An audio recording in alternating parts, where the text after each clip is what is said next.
Some of you may have figured out. Out here? Yeah. There is a clause in the contract which specifically states any systematized... Locked and floating. Drops. Thing. Quit griping. Can you see this? Yes, I can. Looks like it's been dead a long time.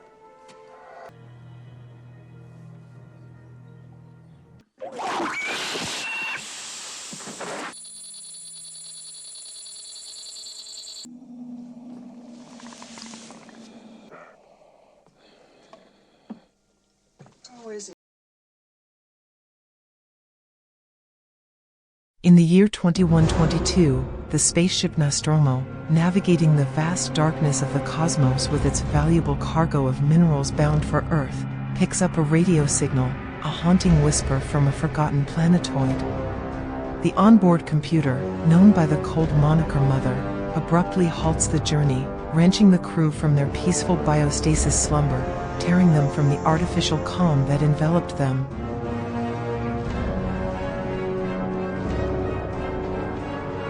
Dazed and disoriented, the 7 crew members face the grim news. They are nowhere near home but trapped by a contractual obligation compelling them to investigate any signs of extraterrestrial life.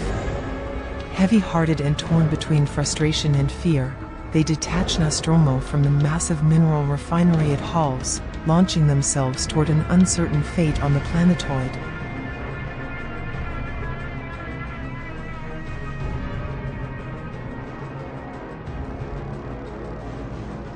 The landing, however, is chaotic. The rough, treacherous terrain shakes the ship, leaving scars on its structure that resonate like a dire omen.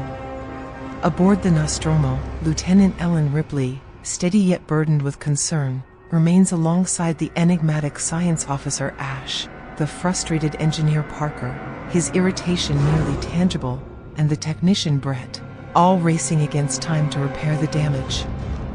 Meanwhile, Captain Dallas, leading with a mix of determination and anxiety, ventures onto the inhospitable planetoid alongside Executive Officer Kane and Navigator Lambert, their hearts pounding with curiosity and apprehension beneath their spacesuits. On the surface, the exploration team stumbles upon a discovery that chills their blood: the remnants of an alien ship, a twisted metal mausoleum housing the fossilized corpse of a colossal being nearly 4 meters tall.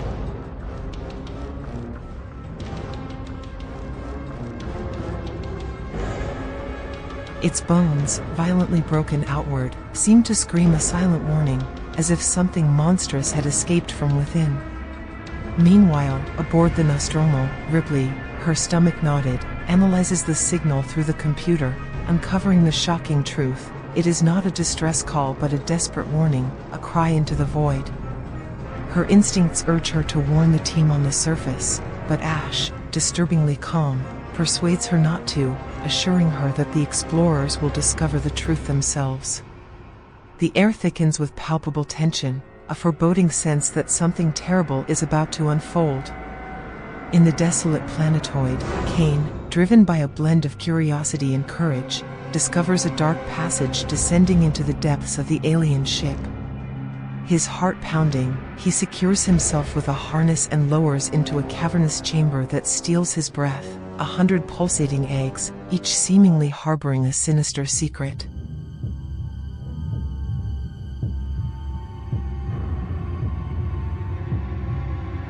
As he nears one, pulse quickening, the egg snaps open violently, and an arachnid-like creature, a facehugger, lunges at him with deadly force.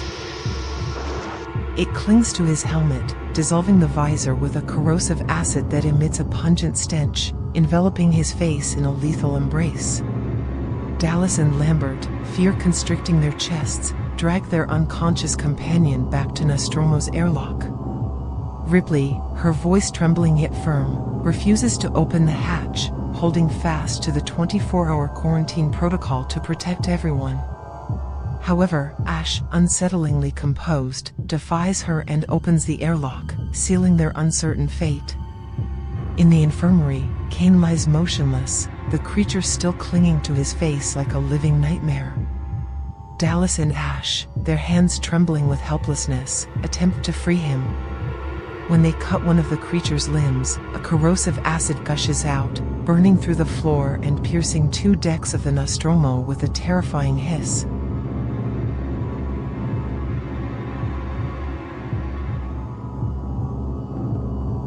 The fear of losing Kane and further damaging the ship paralyzes them. Ash, fascinated to the point of morbidity, decides to await orders from Mother but cannot resist studying the organism, which, hours later, inexplicably detaches and drops dead. The crew breathes a sigh of relief, though a shadow of doubt lingers.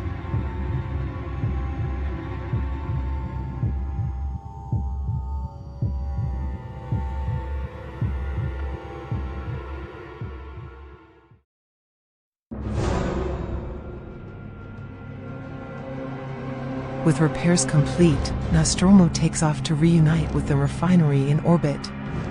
To everyone's surprise, Kane awakens, his gaze vacant but seemingly unharmed. Relief washes over the crew, and they share a meal with a flicker of hope before returning to biostasis.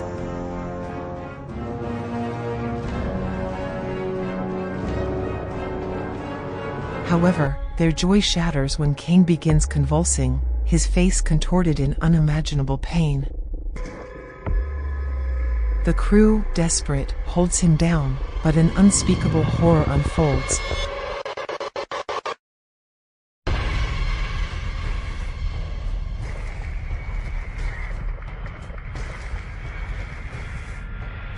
A worm-like creature bursts from his chest, ripping through his torso in a spray of blood.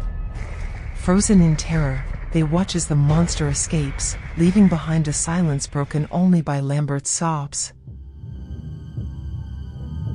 After ejecting Kane's body into the void of space, their hearts heavy, the crew steels themselves to hunt the alien. Armed with motion trackers and makeshift weapons, they split into 2 groups, painfully aware that the sprawling Nostromo is now a deadly labyrinth. During their search, Brett, Parker, and Ripley detect movement but only find Jones, the ship's cat, meowing innocently.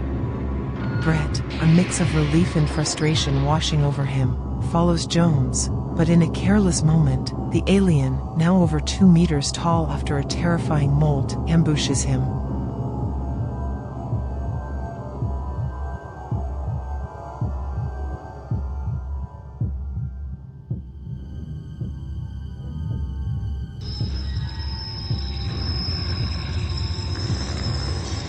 Ripley and Parker arrive too late as the creature drags Brett's lifeless body into a ventilation duct, leaving a trail of blood and despair.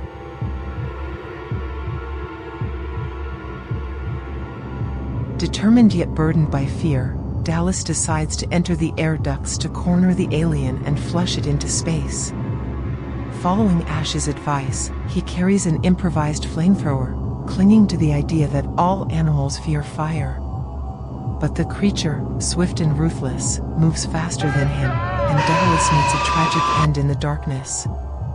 Lambert, eyes brimming with tears and voice breaking in terror, begs to escape in the emergency capsule, though they all know it only has room for 3. Hope fades, and the Nostromo becomes a drifting tomb.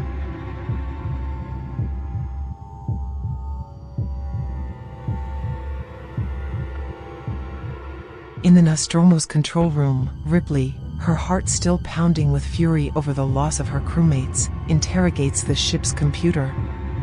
What she discovers strikes her like a punch. Ash, the android, had received secret orders from the company. The mission was never about protecting them. The objective was to capture the alien and bring it to Earth, even if it meant sacrificing them all. The betrayal burns deep. Before she can process it, Ash emerges from the shadows, his blank expression masking a latent violence. Without a word, he attacks her with inhuman ferocity, attempting to suffocate her with a rolled-up document pressed against her skin. Ripley fights with the desperation of someone who knows there is no room for error, until Parker and Lambert burst in, their enraged shouts echoing through the room. In a brutal struggle, they manage to bring Ash down. His body fractures, revealing wires and synthetic fluids, a traitorous machine in human form.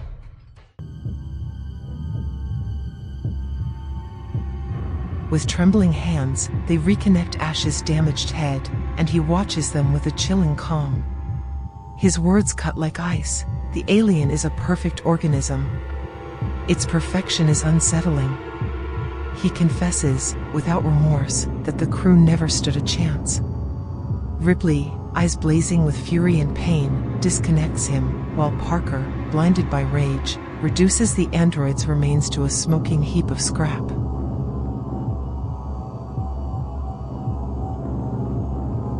As the sole surviving officer, Ripley assumes command, her determination forged by grief and survival. She orders an evacuation into the escape capsule, each step heavy with responsibility. As she prepares the ship, Parker and Lambert, their faces etched with fear, search for cryogenic tanks for biostasis.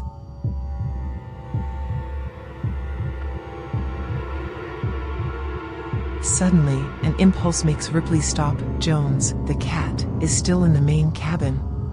Racing against time, she rescues him, clutching him as her last link to humanity. But then, a blood-curdling scream rips through the corridors, freezing her in place. Parker and Lambert have fallen, slaughtered by the alien.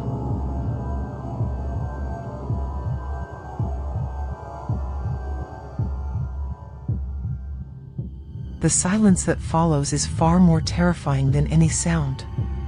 Alone in the doomed Nostromo, Ripley, pulse hammering, activates the ship's self-destruct system, each button press a defiance of fate.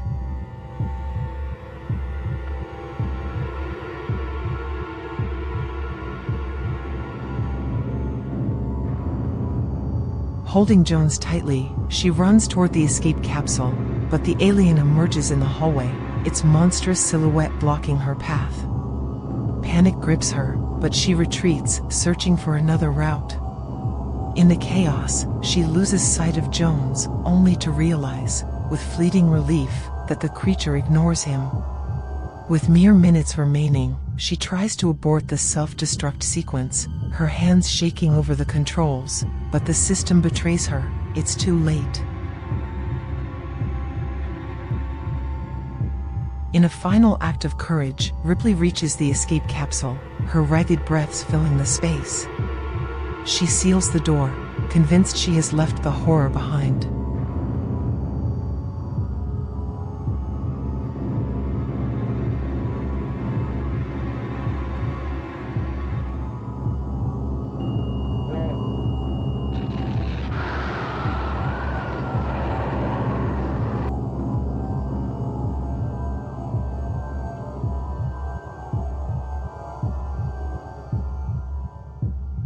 But then, a metallic noise shatters her relief. The alien is there, hidden among the shadows.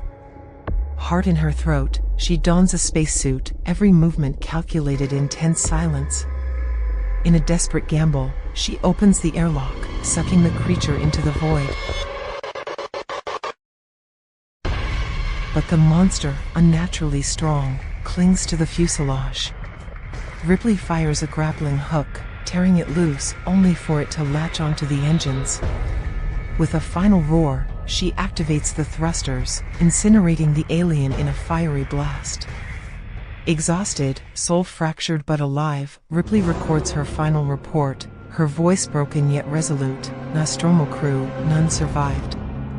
Signed, Ellen Ripley, last officer in command. She holds Jones close, her only companion in this nightmare, and sinks into biostasis, a temporary refuge from the trauma. The capsule drifts away, vanishing into the infinite void, bound for a distant Earth she may never reach, as the silence of the cosmos enfolds her.